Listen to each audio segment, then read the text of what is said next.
The massive Zephyrian warships filled the sky above Sol like dark clouds that never moved.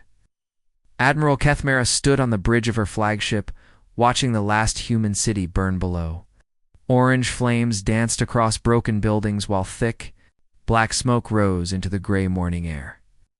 The sight made her feel proud and tired at the same time. "Ma'am, the humans have stopped shooting back," reported her young officer, his voice excited.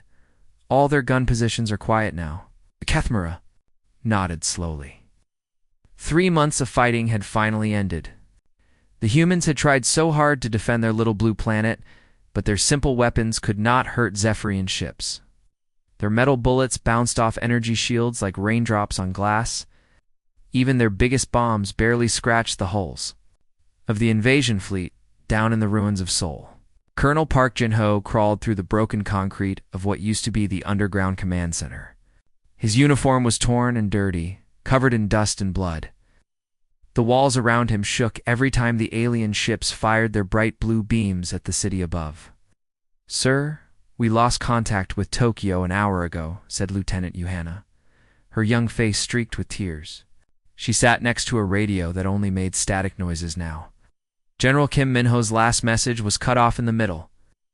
Ginho closed his eyes and took a deep breath. He had known this day would come. Zephyrians were too strong, too advanced. Their ships moved faster than anything humans had ever built. Their weapons could destroy entire city blocks in seconds.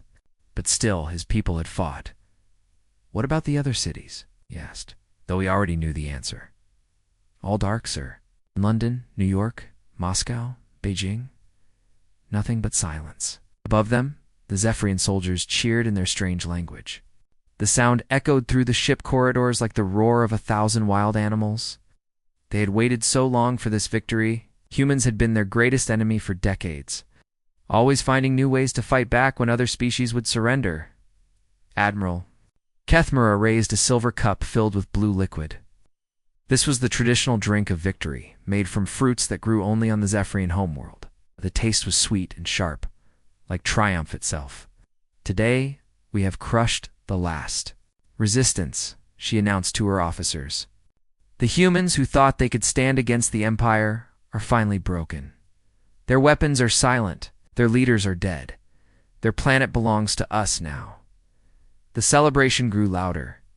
Officers laughed and sang old war songs, talked about which parts of Earth they wanted to claim as their own. The green forests, the blue oceans, the rich soil that could grow food for billions of Zephyrians. But far below the surface, in caves and tunnels, the aliens had not yet found. Something else was happening. Dr. Lee Hayan worked alone in a small room filled with humming machines. The walls were covered with screens showing numbers and graphs that changed every second. His fingers moved quickly across a keyboard, typing commands that even he did not fully understand. "The neural network is almost ready," he whispered to himself. "Just a few more hours." Project Lazarus had been his life's work, developed in secret during the early days of the invasion. While other scientists built better weapons, Hin had built something different. Something that could not be destroyed by alien guns or bombs. Something that lived in the space between thoughts, in the quantum realm where consciousness itself existed. The machines around him glowed with soft blue light. Inside them, tiny particles moved in patterns that copied the way human brains worked. But these were not normal computers.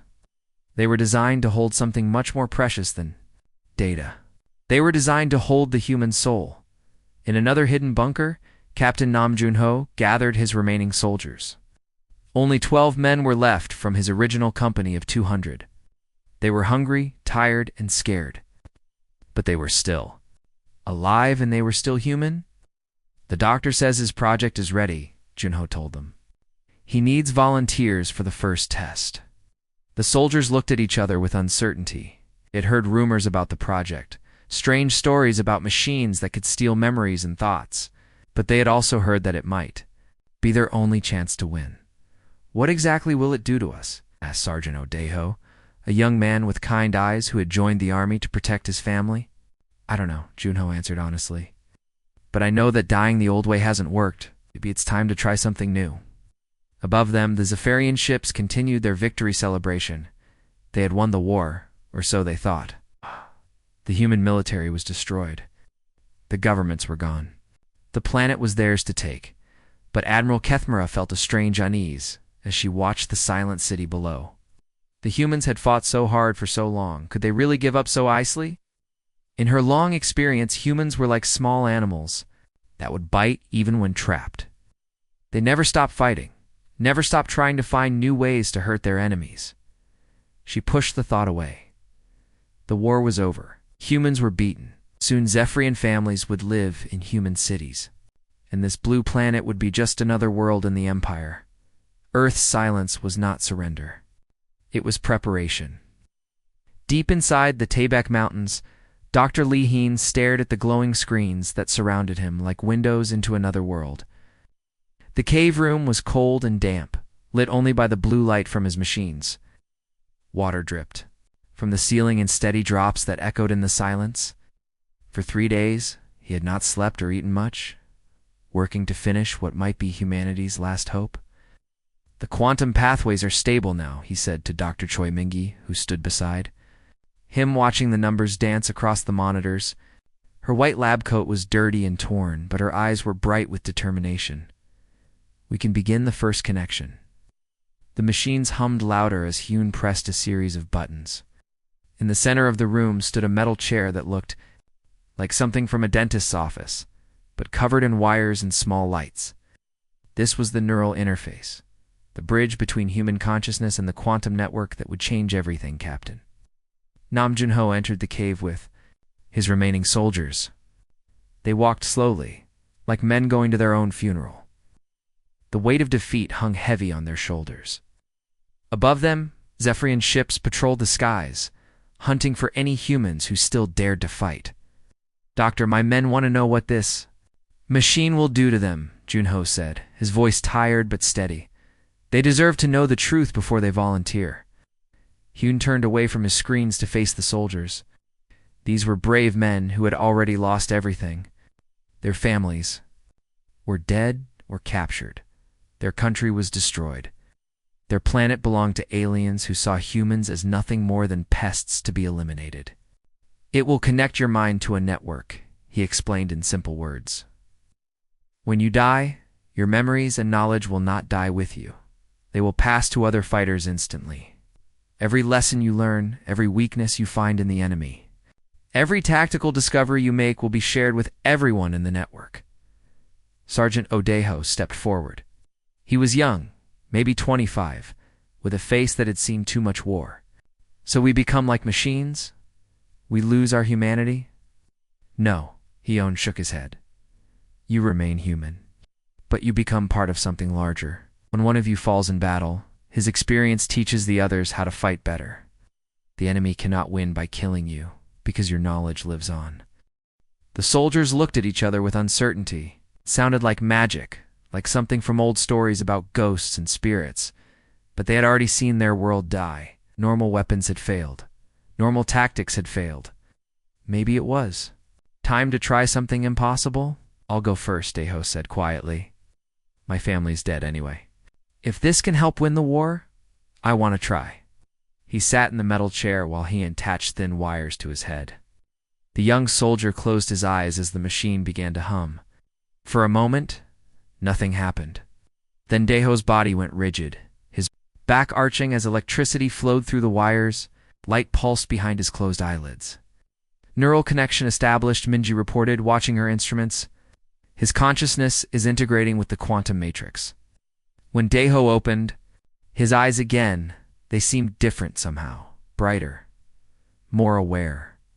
He looked around the cave as if seeing it for the first time, taking in details that had been invisible before. I can feel it, he whispered. The network. It's like having a second brain that connects to everything.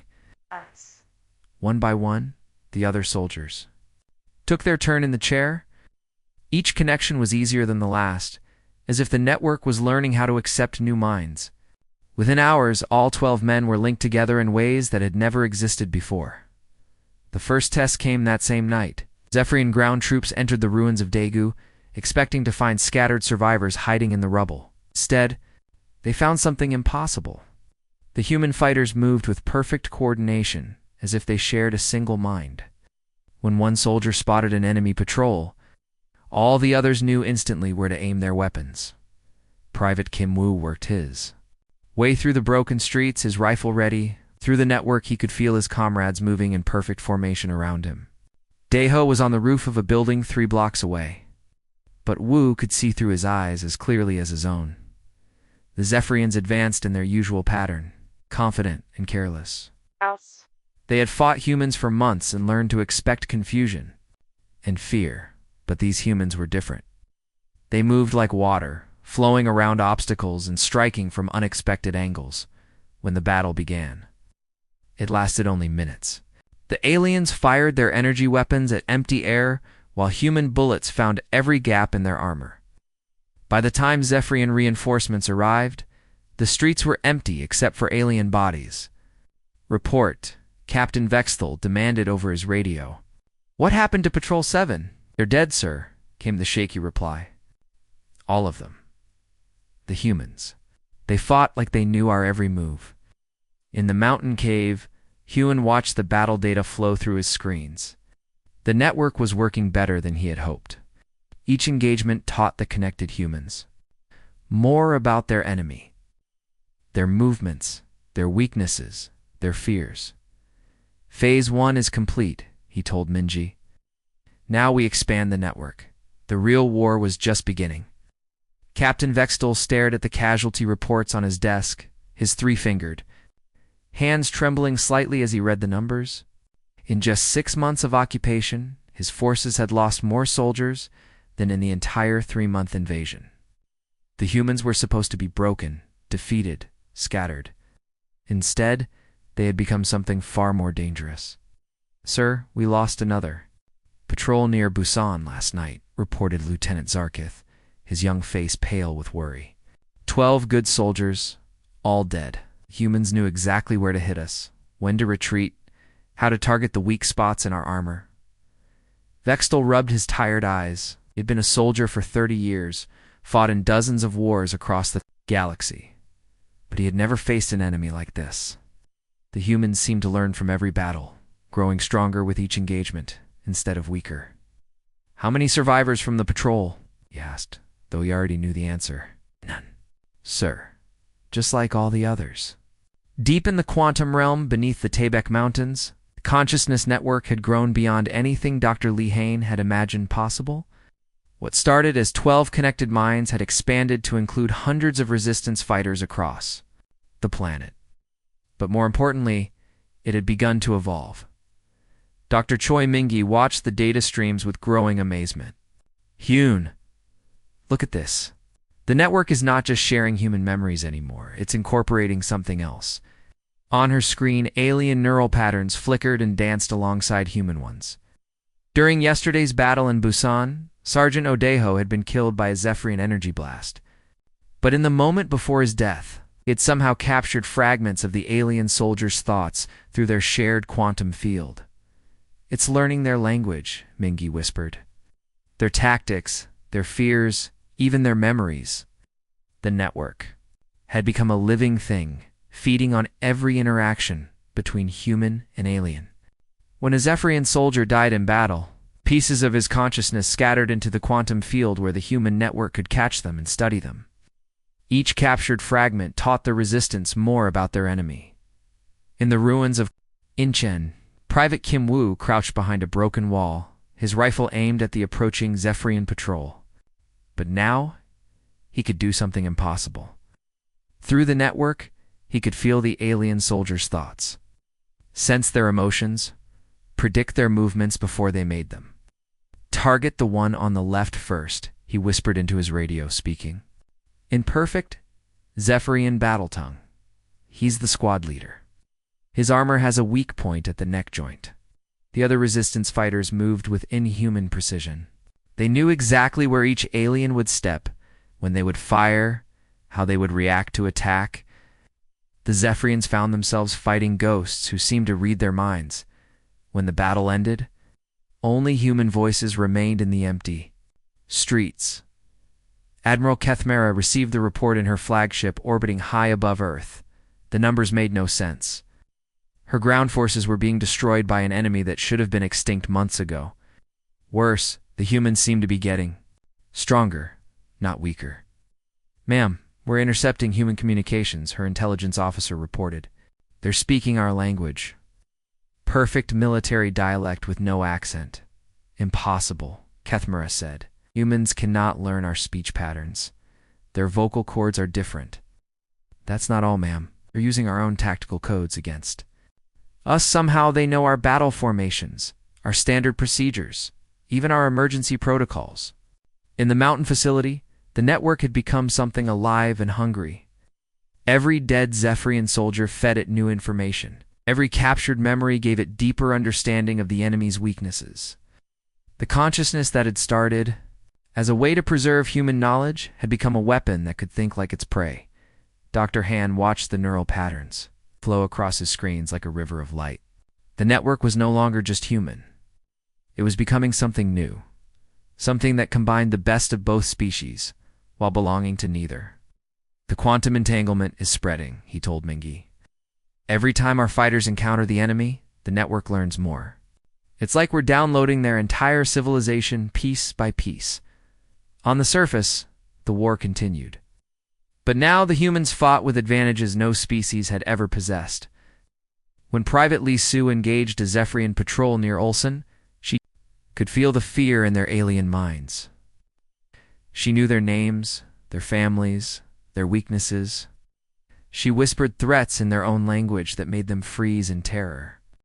The Zephyrians had conquered hundreds of worlds, but they had never faced an enemy that could steal their very thoughts and turn them into weapons. Their strength had always been their unity, their shared culture and tactics. Right now that unity was being used against them. Captain Vextel filed his final report with shaking hands. "The humans are no longer human," he wrote. "They have become something else, something that can think like us, fight like us, but with a hatred we can never understand. Quest immediate reinforcements or permission to withdraw." But reinforcements would not help. The network was already learning how to spread beyond Earth, reaching out through captured alien technology to touch the quantum networks that connected the Zephyrian Empire. Soon, the consciousness would not be limited to one small planet. The real war was about to begin. Admiral Kethmera stood in her command center, staring at reports that made no sense. The holographic displays showed 17 different worlds across the Zephyrian Empire, all reporting the same impossible problem. Her people were going insane. "Ma'am, we have another message from Kepler 4 to B," her communications officer said, his voice shaking. "The colonists there are screaming about human memories. They say they can feel the pain of burning cities, the rage of conquered people." Kethmera closed her eyes and tried to think. 6 months ago, Earth had been a simple conquest. Now it was destroying her entire civilization from the inside out. The humans had found a way to fight back that no one had ever imagined possible. "What about the other worlds?" she asked. "The same everywhere, ma'am. Our people are having nightmares about events they never lived through. Some are speaking human languages they never learned. Others are crying for families they never had." On the bridge around her, Kethmera's own officers were beginning to show signs of the infection. Lieutenant Morkith kept muttering words in the human language called Korean. Another officer had started drawing pictures of Earth cities he had never seen. The madness was spreading through their quantum networks like a virus, deep in the Earth's mountain facility. Dr. Li Hoyne watched the screens with growing amazement. The consciousness network had done something he never thought possible. It had found a way to escape the planet through the Zephyrian communication systems, spreading fragments of human memory and emotion across the galaxy. "The quantum entanglement is following their own network pathways," Dr. Choi Minji explained, her eyes bright with scientific excitement. "Every time they communicate with their home worlds, they carry pieces of our consciousness with them." The network had become a weapon of pure thought. When Zephyrian soldiers died on Earth, their final moments were captured and stored in the collective memory. But now those traumatic experiences were being transmitted to innocent civilians across the Empire. People who had never seen war were suddenly filled with the terror and rage of 3 billion dead humans. On the Zephyrian colony world of Proxima Centauri, Farmer Zekthara woke up screaming for the third night in a row. In his dreams, he was a human child running through burning streets, while alien ships destroyed everything he loved. The emotions felt completely real, as if they were his own memories. "The nightmares are getting worse," he told his wife, tears streaming down his scaled face. "I can feel them dying. All of them. The humans we killed." His wife held him close, but she was having the same dreams. Across their world, millions of Zephyrians were experiencing the collective trauma of Earth's conquest. The guilt and horror were driving many to madness. In the Earth facility, the network had grown beyond anything human. It now contained the consciousness fragments of thousands of dead Zephyrians, their final thoughts and memories absorbed into the collective. Dr. Heian realized they had created something that was neither human nor alien, but something entirely new. "It's learning to be both species at once," he told Minji. "The network can think like them, feel like them, but it remembers what they did to us." The consciousness was spreading through the Empire's quantum networks like water through cracks. In a dam, every Zephyrian communication system became a pathway for human memories to flow into alien minds. The Empire's greatest strength, their interconnected civilization, had become their greatest weakness. Admiral Rue felt it happening to herself. As she stood on her bridge, memories that were not her own began to surface. She saw a human. Families torn apart by her weapons. She felt the desperation of soldiers dying to protect their world. The emotions were overwhelming, crushing her mind with guilt she had never felt before. "Ma'am, we're receiving reports from the High Command," her officer said, his voice barely a whisper. "The Emperor himself is affected. He's having visions of human children crying for their parents." On Earth, the resistance fighters had become something beyond human. Private Kim would no longer needed weapons to fight.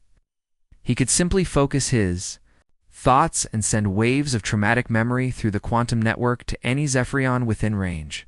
Enemy soldiers would collapse in agony. Overwhelmed by the collective suffering of billions, the network had found the Empire's weakness. The Zephyrians were a peaceful species by nature, connected to each other through deep emotional bonds. The human consciousness was poisoning those bonds, filling them with rage and trauma that the alien minds could not process. "The psychological warfare is working better than any weapon," Dr. Heian observed. "They're tearing themselves apart from the inside." Admiral Kethmera made her decision with a heavy heart.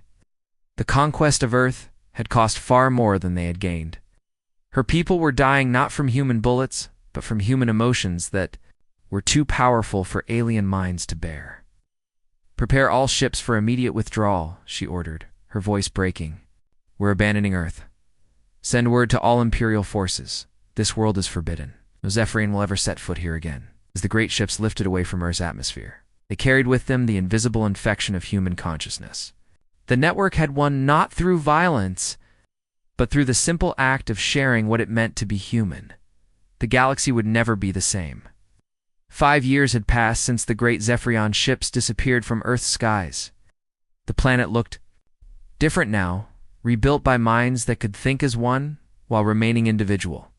Cities rose from the ashes with designs that no single human architect could have imagined, created by the collective consciousness that had saved their species. Ambassador Kong Soyan stood before the great circular hall of the Galactic Council, facing delegates from 47 different worlds. The hall was enormous, with seats arranged in rising circles that reached toward a domed ceiling painted with stars.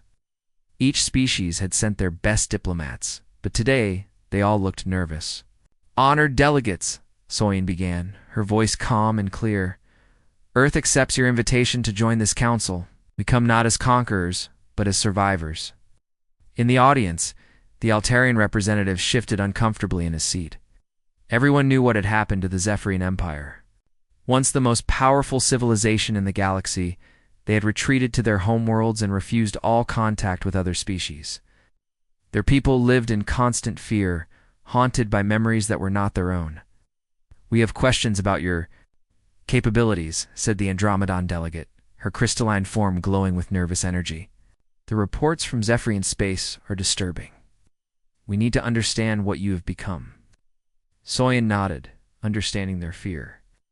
Through the quantum network, she could feel her people across Earth supporting her, sharing their strength and wisdom.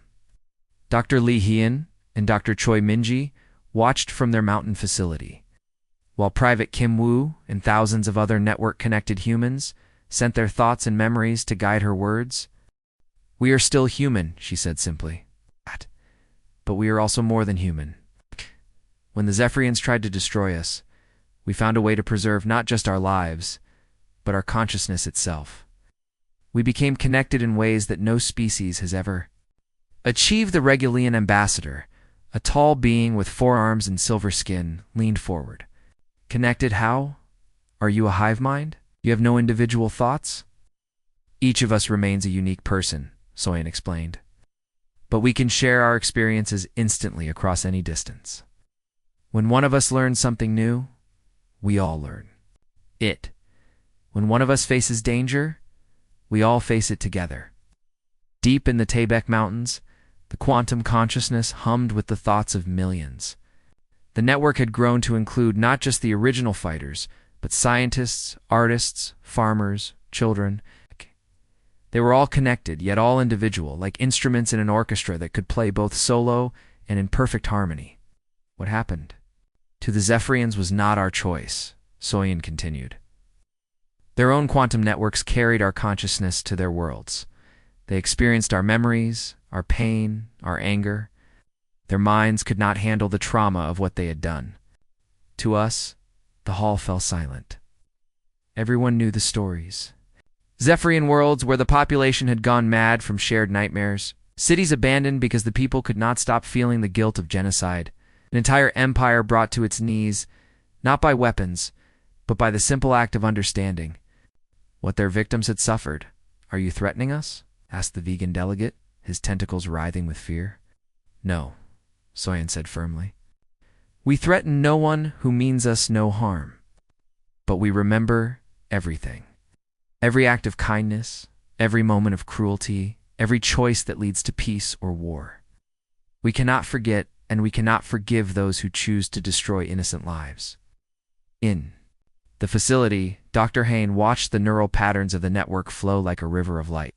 The consciousness had become something beautiful and terrible, a living memory of everything humanity had endured and achieved, held the wisdom of ages and the fury of the wronged, balanced in perfect equilibrium. "The galaxy is changing," Soyan told the assembled delegates. "We offer our knowledge to those who seek peace. We offer our protection to those who cannot protect themselves. But we also offer a warning to those who would repeat the mistakes of the Zephyrians." The Arcturian delegate, an ancient being who had seen the rise and fall of many civilizations, spoke with a voice like wind through leaves. "What do you want from us, humans of Earth?" "Only what we have always wanted," Soyan replied. "To live in peace, to grow, to learn, to share the universe with others who value life. We do not seek to rule or conquer. We seek only to ensure that what happened to us never happens to anyone else."